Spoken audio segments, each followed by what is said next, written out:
Bismillahirrahmanirrahim. Assalamu alaikum. Alright, so in this video we will be discussing about enlargement. अच्छा, enlargement हमारे syllabus में वाहिद transformation है जिसमें हम ऑब्जेक्ट को आइसोमेट्रिक ट्रांसफॉर्मेशन नहीं करेंगे, मतलब उसकी लेंथ, विड्थ और हाइट या जो भी उसकी डायमेंशंस दी हुई हैं वो डायमेंशंस प्रोपोर्शनली या तो बड़ी होंगी या छोटी होंगी। ठीक है, तो ये बात समझ में आई कि ऑब्जेक्ट या तो मैग्नीफाई होगा या डिमिनिश होगा, या और ये नॉन आइसोमेट्रिक ट्रांसफॉर्मेशन है। नॉन आइसोमेट्रिक ट्रांसफॉर्मेशन का मतलब ये हुआ आइसोमेट्रिक ट्रांसफॉर्मेशन, इसका मतलब ये हुआ कि ऑब्जेक्ट का शेप सेम रहेगा मगर साइज will be magnified या let's call it enlarged।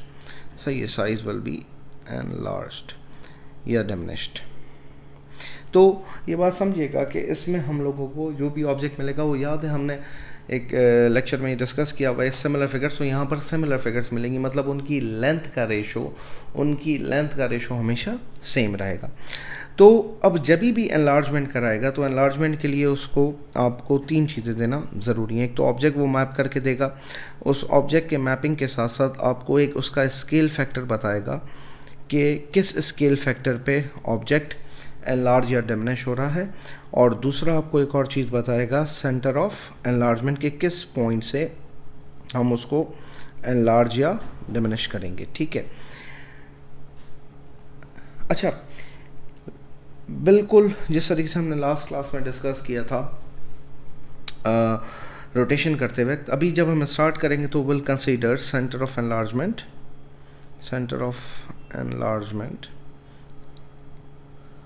Origin. सही है ना, हम फिलहाल ओरिजिन पे काम करते हैं। Once we get with origin, उसके बाद फिर अगर कोई और centre of enlargement other than अगर 0,0 है तो फिर उसके लिए क्या करना है will discuss later.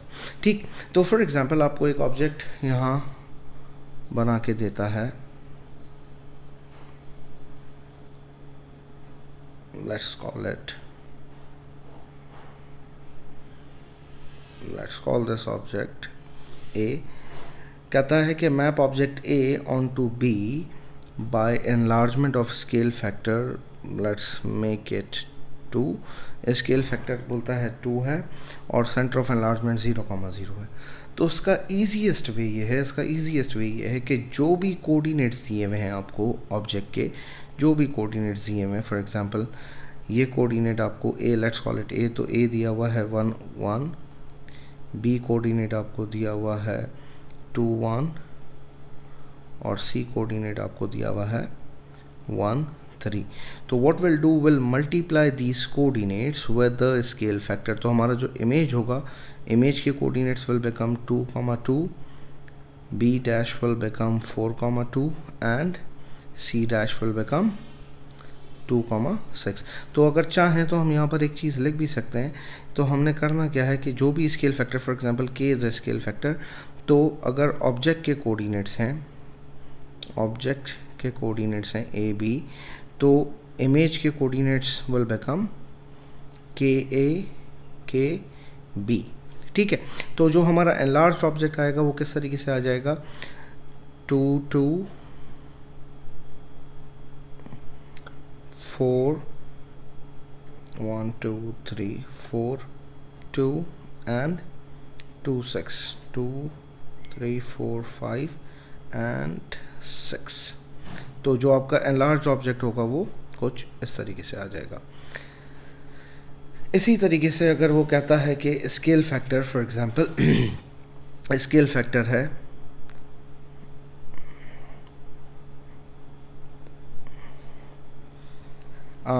Let's call it 1/2, तो फिर हमारा इमेज कैसे बनेगा। उसके लिए इमेज के लिए देखें, अब जो इमेज के लिए कोऑर्डिनेट्स बनेंगे वो बनेंगे 0.5 0.5, B dash will become 1 and 0.5 and C dash will become 0.5 and 1.5। तो अब देखिएगा ये किस तरीके से आएगा। पहला कोऑर्डिनेट आ जाएगा x 0.5 एंड y भी 0.5, ये यहाँ पर कहीं पॉइंट बनेगा। दूसरा 1 एंड 0.5, 1 एंड 0. सॉरी, दूसरा 1 एंड 0.5 और तीसरा 0.5 and 1.5 which will B this. तो ये आपका अब इमेज इस तरीके से आ जाएगा जो कि डिमिनिश हो जाएगा, ठीक है। सिमिलरली अगर आपको scale factor they they, for example यहाँ पर मैं -1 स्केल फैक्टर ले लेता हूँ। लास्ट रोटेशन में भी ये बताना भूल गया था कि एनलार्जमेंट ऑफ स्केल फैक्टर -1 और rotation of 180 degrees means same.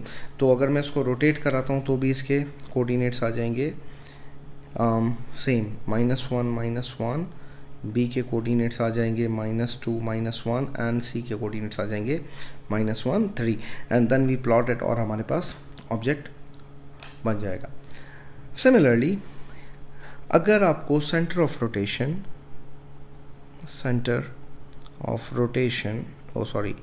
enlargement इधर, centre of enlargement other than 0,0, फिर क्या करेंगे? तो उसके लिए हमने लास्ट टाइम भी बात की थी कि सेंटर ऑफ रोटेशन जब 0,0 के अलावा, तो what will do, will subtract transform and then what will do, will add, ठीक है। तो वही प्रोसीजर फॉलो करेंगे इधर भी कि हमने करना क्या है कि सबसे पहले हमने करना है सब्ट्रैक्ट, उसके बाद ट्रांसफॉर्म करना है, फिर ऐड करना है। इधर भी हम कोशिश करेंगे कि बिल्कुल उसी तरीके से करें ताकि यूनिफाइड मेथड हो जाए और आपको चीज़ें याद रखना आसान हो। फॉर एग्जांपल आपको एक ऑब्जेक्ट इस तरीके से प्लॉट करके देता है और आपको कहता है कि एनलार्ज या map this object A onto B by enlargement of a scale factor let's call it 2, और center of enlargement दे देता है फॉर एग्जांपल -2 और 0, ठीक है। तो अब इसकी इमेज किस तरीके से फॉर्म होगी? इसका इमेज फॉर्म करने के लिए देखें, फिर वही करते हैं कि ये पॉइंट हो जाएगा हमारे पास, A point will become 1 1, B point will become 2 1 and C point will become 1 3, ठीक है। तो हम सबसे पहले सब्ट्रैक्ट करेंगे, सब्ट्रैक्ट -2 0, इधर से भी -2 0 और इधर से भी -2 0। तो जो हमारे पास आंसर आएगा वो आ जाएगा +3 1, then second one will become +4 and 1, and the last one will become +3 and 3. then what will do, transform. अच्छा, क्योंकि स्केल फैक्टर 2 है, अच्छा एक काम करते हैं कि इसको हम शिफ्ट इधर कर लेते हैं ताकि स्पेस थोड़ी सी मिल जाए। अच्छा, तो अच्छा अभी इधर हमारे पास स्केल फैक्टर 2 है, तो स्केल फैक्टर हमारे पास 2 है, तो ये सारे हो जाएंगे कितना, 6 2, ये हो जाएगा 8 2, और ये वाला पॉइंट हो जाएगा 6,6, and then what will do, will subtract this point ताकि हम ओरिजिनली उसी पोजीशन पे आ जाएं। तो ये हमारे न्यू कोऑर्डिनेट्स आए हुए थे 6 6, इसमें से हम ये ऐड कर देते हैं, यही पॉइंट जो हमें सेंटर ऑफ एनलार्जमेंट दिया हुआ है। तो जब हम इसको ऐड करेंगे, it will become 4 2, the other point will become 6 2, and the last point will become 4 6. just you need to now plot these point and get the answers. अगर चाहें तो सिर्फ हम एक ही पॉइंट को भी ट्रांसफॉर्म करके उससे भी काम कर सकते हैं, वो मैं बता देता हूँ। फॉर एग्जांपल मैं सिर्फ इसी को ट्रांसफॉर्म करता है एक पॉइंट को, तो जो हमारा पॉइंट था पहले 1 1, वो अभी क्या हो जाएगा 4 2, तो 1 2 3 4 4 2। अब इसी के साथ साथ हम क्या करते, क्योंकि हमें पता है कि ये वाला ऑब्जेक्ट 2 टाइम्स राइट 1 टाइम है, तो स्केल फैक्टर 2 होगा, तो ये लेंथ ट्वाइस हो जाएगी, ये वाली लेंथ 1 2 3 और ये 4 टाइम्स हो जाएगी। तो ये हमारा ऑब्जेक्ट मैप हो जाएगा be with centre of enlargement -2,0। अगर आप चाहें तो बाकी सारे पॉइंट्स चेक भी कर सकते हैं, वो पॉइंट्स एग्जैक्टली सेम ही आए होंगे। जिस तरह से ये 0.42 है, ये 0.62 है और ये वाला 0.4,6 है। बिल्कुल इसी तरीके से अगर नेगेटिव स्केल फैक्टर भी दिया होगा तो भी हम इसी तरीके से कर लेंगे, और अगर कोई डिमिनिश करा हुआ रहा हो तो भी हम यही करेंगे। नाउ अगर आपको ऑब्जेक्ट मैप करके दे दे, फिर हम क्या करते हैं? लेट्स से एक और एग्जांपल देखते हैं। उसमें कहता है describe fully single transformation by which object A is mapped on to object B. Let's say ये आपको एक ऑब्जेक्ट ए गिवन है और एक और ऑब्जेक्ट आपको इस तरीके से, लेट्स से ऐसे ही बनाते हैं।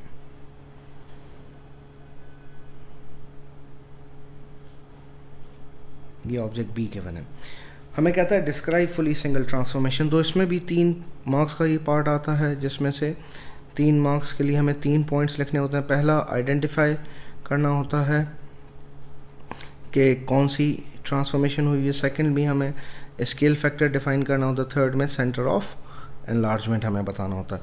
तो आइडेंटिफिकेशन में तो आप ऑब्वियसली एनलार्जमेंट लिख देंगे। एनलार्जमेंट सबसे आसान है पहचानना, क्योंकि इसमें ही ऑब्जेक्ट का साइज़ चेंज होता है, बाकी सब में साइज़ सेम रहता है। अच्छा, स्केल फैक्टर निकालने के लिए ये बात याद रखिएगा, स्केल फैक्टर का फॉर्मूला हम लिख लेते हैं image length over object length. तो इमेज लेंथ फॉर एग्जांपल हम कोई भी एक कॉरस्पॉन्डिंग लेंथ लेते हैं। फॉर एग्जांपल इस सिनेरियो में मैं ये वाली लेंथ लेट्स से कंसिडर करता हूँ।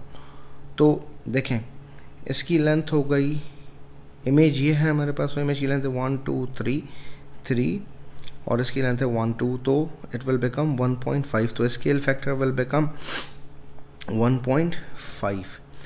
अब अगर मुझे सेंटर ऑफ एनलार्जमेंट निकालना है, तो सेंटर ऑफ एनलार्जमेंट के लिए सबसे इजी तरीका ये है कि हम जो भी कॉरस्पॉन्डिंग पॉइंट्स हैं उनको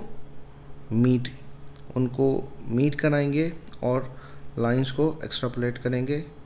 जिस पॉइंट पे भी जाके ये लाइंस मीट कर जाएंगी, वो पॉइंट, कोई भी 2 लाइंस ले लें बहुत हैं, जिस पॉइंट पे भी ये लाइंस मीट करेंगी वो पॉइंट आपका सेंटर ऑफ एनलार्जमेंट होगा। क्योंकि ये मैंने फिगर्स बगैर स्केलिंग के बनाई है, तो इसका सेंटर ऑफ एनलार्जमेंट कहीं बीच में आ रहा है। वैसे इसका सेंटर ऑफ एनलार्जमेंट बिल्कुल इसी तरीके से निकलता है। तो that is all with enlargement. इसमें भी एक सिर्फ स्केल फैक्टर और ट्रांसफॉर्मेशन मैट्रिक्स खाली इसका रह गया है, which will be discussing in next video. Till then वमा अलैना इल्लल बलागुल मुबीन।